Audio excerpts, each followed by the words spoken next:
Dear friends, पिछले video में हम लोगों ने पढ़ा था प्रेजेंट इंडेफिनिट टेंस और इस टेंस के हिंदी वाक्यों के अंत में ता है, ती है, ते हो आदि शब्द आते हैं। उसी पे आज हम लोगों को आगे पढ़ना है। तो हम लोग पढ़ेंगे प्रेजेंट इंडेफिनिट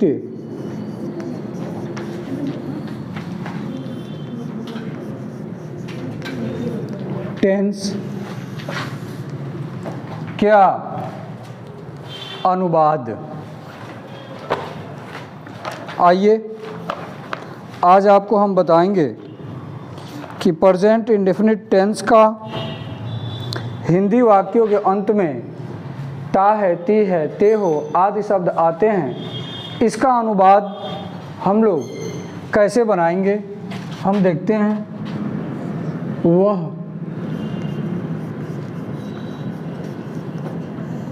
लिखता है, वह लिखता है। इसी को अगर कह दिया जाए वह एक पत्र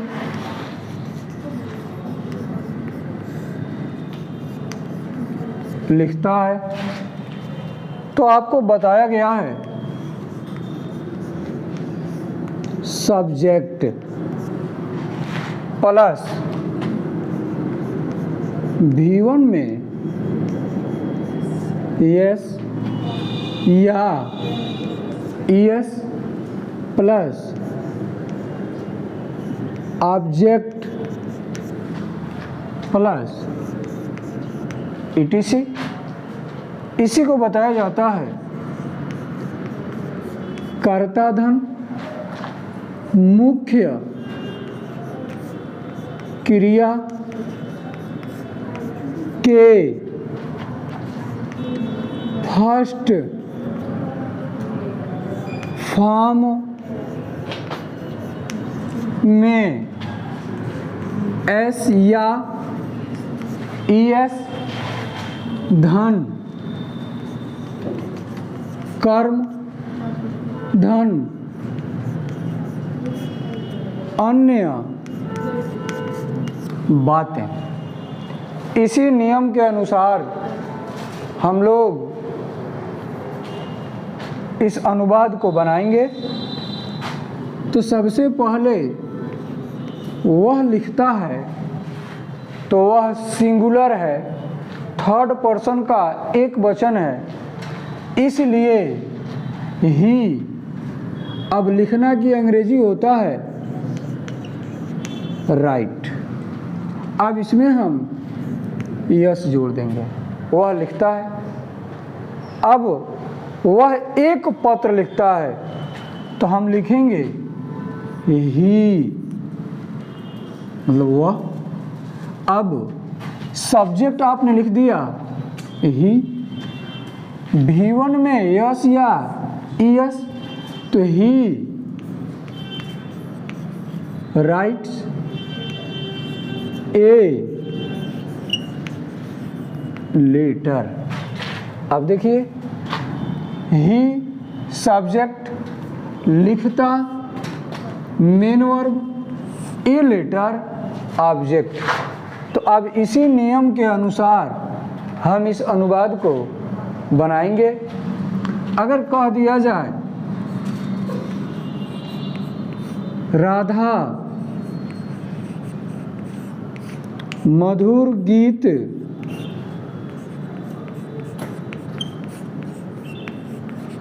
गाती है, तो सबसे पहले आप सब्जेक्ट चुनेंगे, कर्ता पहचानेंगे।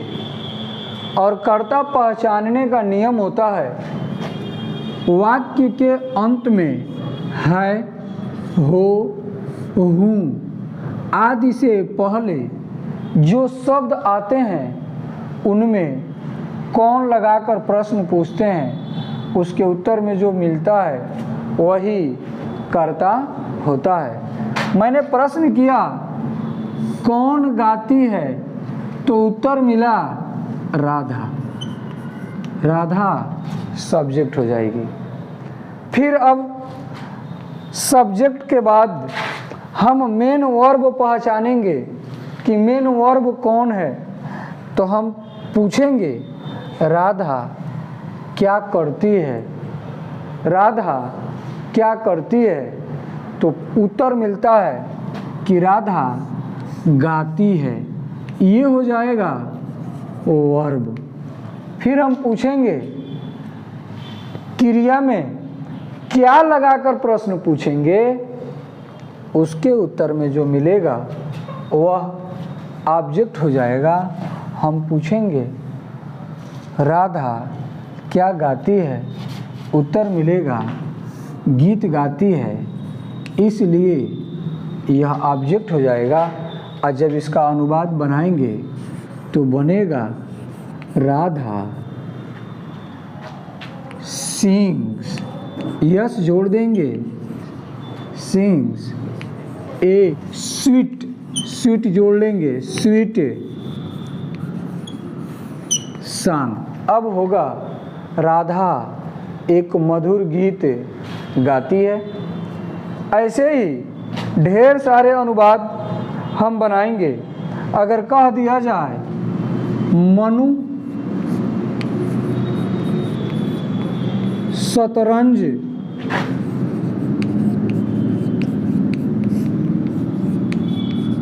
खेलता है, मनु शतरंज खेलता है, तो सेम प्रोसेस लगाएंगे, लिखेंगे कौन खेलता है, तो उत्तर मिलेगा मनु। मनु सब्जेक्ट हो जाएगा।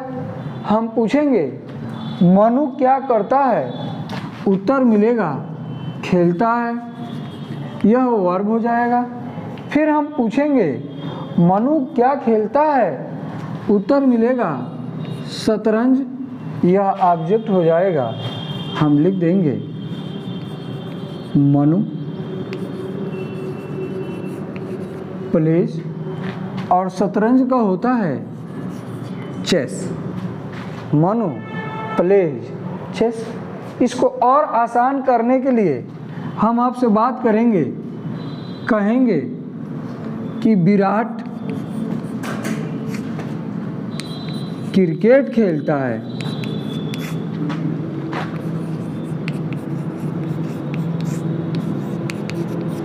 विराट क्रिकेट खेलता है।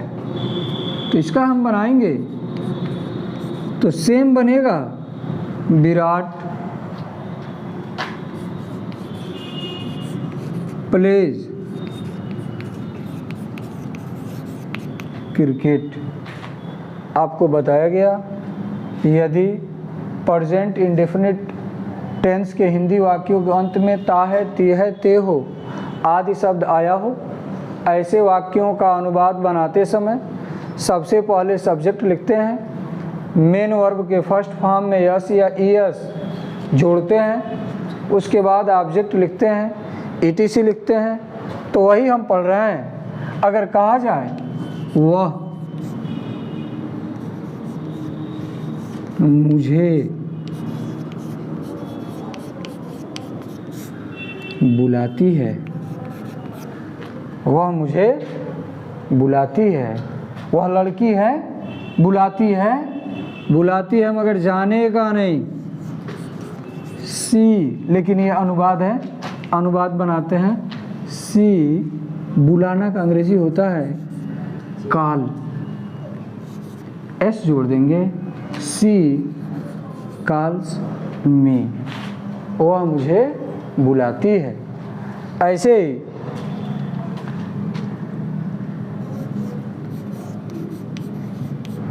उसकी माँ, उसकी माँ उसे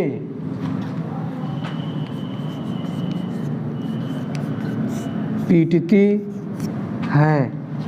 तो अब लिख देंगे हर मदर, हर मदर।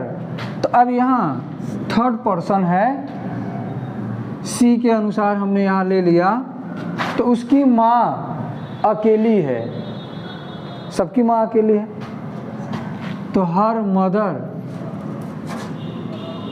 क्या हो गया, सब्जेक्ट हो गया। क्या हो गया, सब्जेक्ट हो गया। उसकी माँ उसे पीटती है, ये वर्ब हो गया। और किसे पीटती है, उसे पीटती है, ये ऑब्जेक्ट हो गया। तो हर मदर बीट्स हर, उसकी माँ उसे पीटती है। इसी तरह हम और बना लेंगे। मदन स्कूल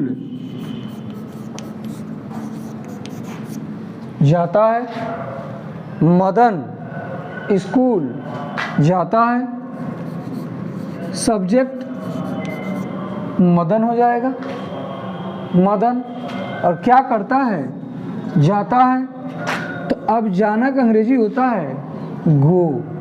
तो जहाँ भी अंत में ओ आएगा तो हम ई यस जोड़ देंगे, डबल यस आएगा ई यस जोड़ देंगे, सी एच आएगा ई एस जोड़ देंगे। आप बने रहिए, आगे मैं आपको बता रहा हूँ, फिलहाल इस पे ध्यान दीजिए। गोज टू स्कूल हो जाएगा, मदन स्कूल जाता है। ऐसे ही अब हम पढ़ेंगे, अगर दे दिया जाए एक नियम आपको इसमें लिखवाया गया है कि subject plus V1 plus object plus ETC, अर्थात कर्ता धन मुख्य क्रिया का फर्स्ट फॉर्म प्लस ETC। तो आइए, अगर आ जाए आई वी यू दे और प्लूरल सब्जेक्ट के साथ कह दिया जाए, मैं आपको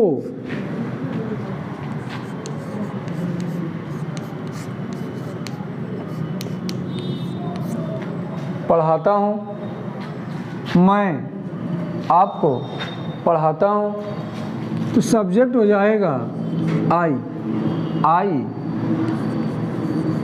पढ़ाना का अंग्रेजी हो जाएगा टीच। अब इसमें यस या ईएस नहीं लगेगा क्योंकि सब्जेक्ट आई है जो फर्स्ट पर्सन है, आई टीच यू। लेकिन अगर यही हो जाता कि वह आपको, वह आपको पढ़ाते हैं, अब यहाँ सब्जेक्ट हो जाएगा वह, होगा ही टीचेज यू। अक्सर बच्चे यही मिस्टेक करते हैं कि कहाँ यस लगेगा, कहाँ यस नहीं लगेगा। अगर आ जाए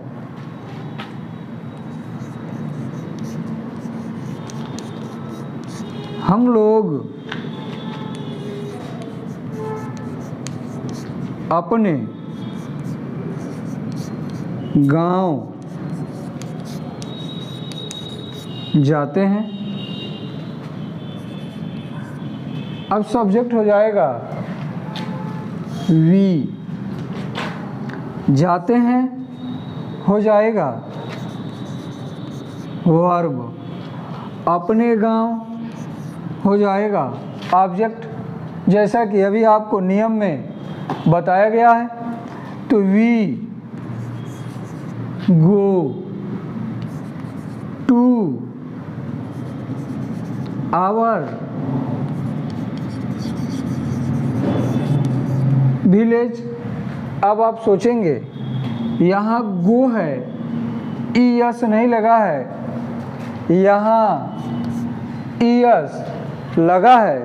तो यही देखना है कि यहाँ का जो सब्जेक्ट है वह फर्स्ट पर्सन का प्लूरल है, बहुवचन है, जबकि मदन यहाँ का जो सब्जेक्ट है वह सिंगुलर है। इसलिए यहाँ ई एस लगा है और यहाँ प्लूरल है, इसलिए यहाँ ई एस नहीं लगा है।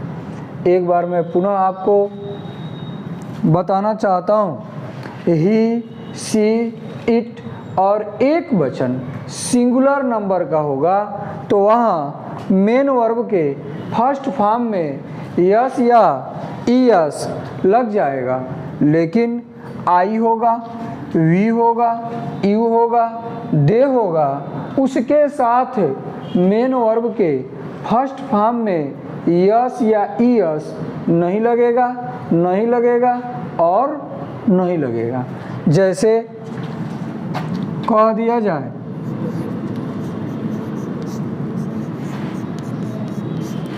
आप लोग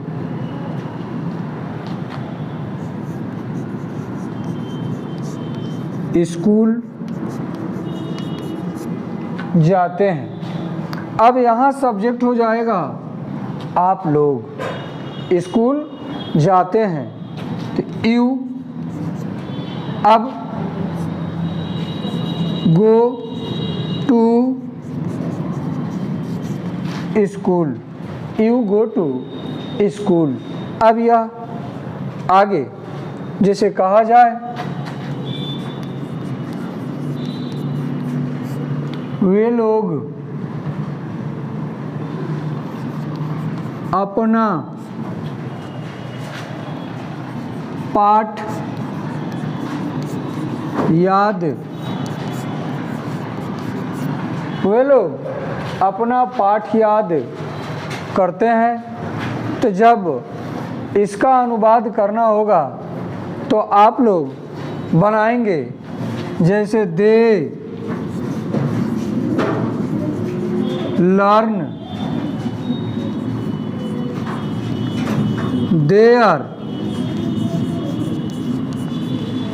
lesson, they learn their lesson. तो आज आपने पढ़ा, अगर ही होगा, सी होगा, इट होगा और सिंगुलर सब्जेक्ट होंगे तो वहाँ आपको मेन वर्ब में यस या ई एस लगाने की ज़रूरत है। अगर सब्जेक्ट आई होगा, वी होगा, यू होगा, दे होगा अर्थात प्लूरल होगा तो वहाँ यस या ई एस लगाने की ज़रूरत नहीं है। आइए आज हम पॉजिटिव के बाद अब मैंने नेगेटिव सेंटेंस लिखा है, तो सबसे पहले आप पढ़ेंगे नेगेटिव सेंटेंस। और नेगेटिव सेंटेंस को हम नकारात्मक वाक्य कहते हैं। नकारात्मक वाक्य नेगेटिव सेंटेंस। नेगेटिव सेंटेंस में किसी सब्जेक्ट के द्वारा वर्तमान काल के अनिश्चित समय में जो काम होता है उसका प्रभाव नकारात्मक रूप से पड़ता है। जैसे मैं नहीं खेलता हूँ, अब नहीं आ गया। अर्थात यह वाक्य निगेटिव में हो गया।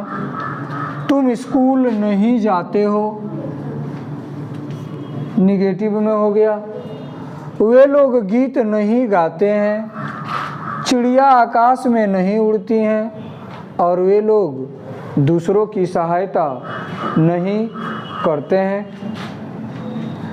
यहाँ मैंने लिखा वह पत्र नहीं लिखता है, राम झूठ नहीं बोलता है, वह स्कूल नहीं जाती है, यह गाय दूध नहीं देती है।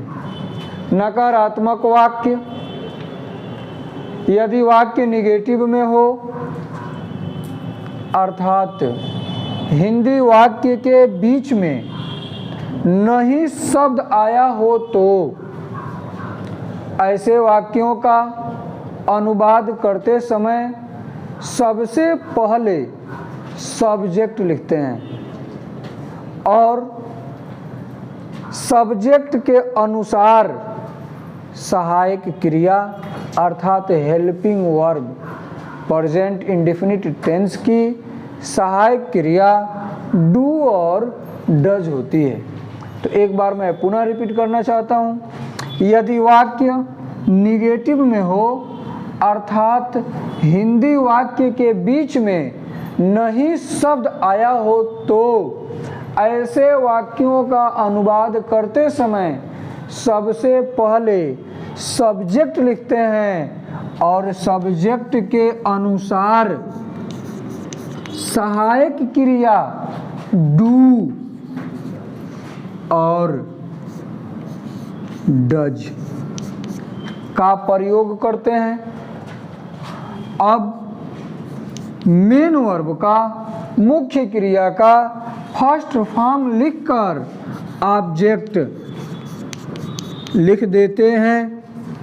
ध्यान देना है कि डू नॉट का प्रयोग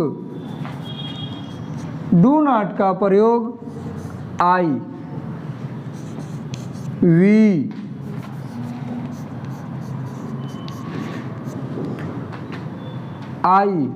वी, यू, दे और प्लूरल सब्जेक्ट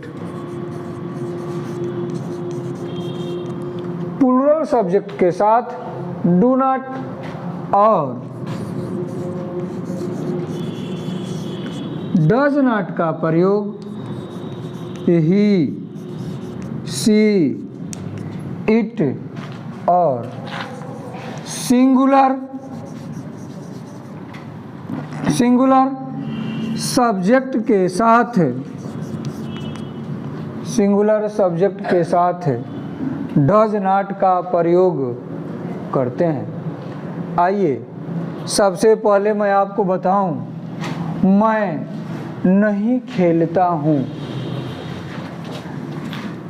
जैसा पहले बताया गया कि सब्जेक्ट हो गया आई, तो इसके साथ मेन वर्ब के फर्स्ट फॉर्म में यस या यस नहीं लगेगा, लेकिन नेगेटिव सेंटेंस में सब्जेक्ट के बाद डू या डज, उसके बाद नॉट, उसके बाद भी वन ऑब्जेक्ट और उसके बाद etc। I do not, I do not play, मैं नहीं खेलता हूँ। तुम स्कूल नहीं जाते हो, सब्जेक्ट हो जाएगा यू सब्जेक्ट सेकेंड पर्सन है। जाते हो वर्ब हो जाएगा, स्कूल ऑब्जेक्ट हो जाएगा। नहीं, यह निगेटिव वाक्य को दर्शाता है। यू डू नॉट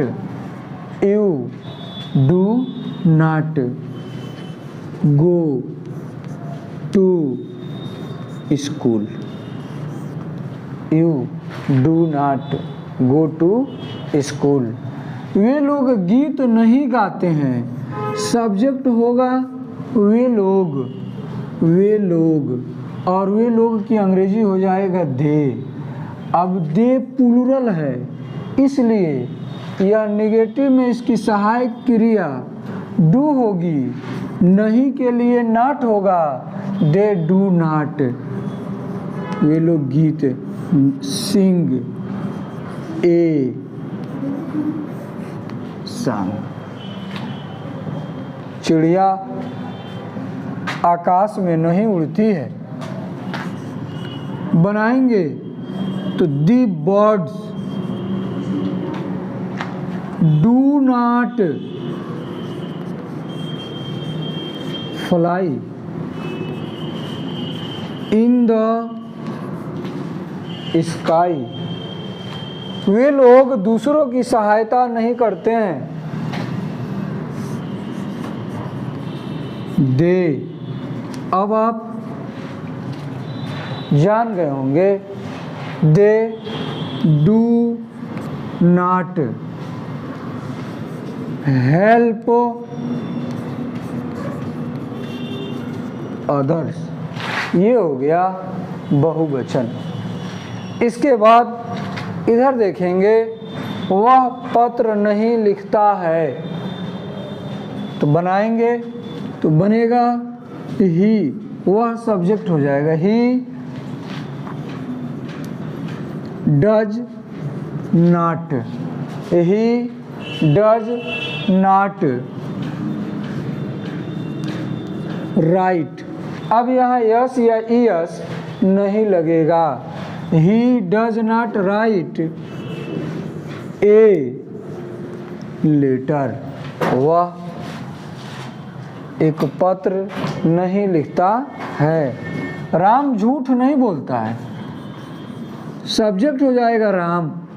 अकेला है, सिंगुलर है, थर्ड पर्सन है, इसके साथ डज नॉट झूठ बोलना का, टेल ए लाई। वह स्कूल नहीं जाती है, नहीं जाती है, खाना पका रही होगी। सी डज नॉट गो। अब ई एस नहीं लगेगा क्योंकि निगेटिव में है। तो she does not go to school.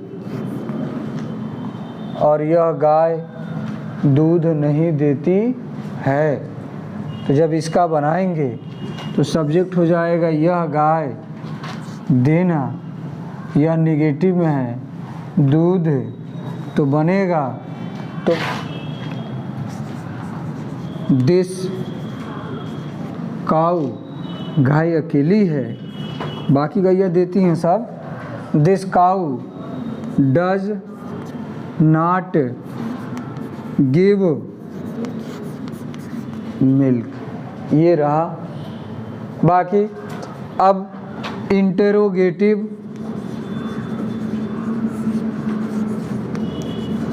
Sentence, प्रश्नवाचक वाक्य। अब ऐसा नहीं है कि केवल पॉजिटिव और नेगेटिव ही होता है।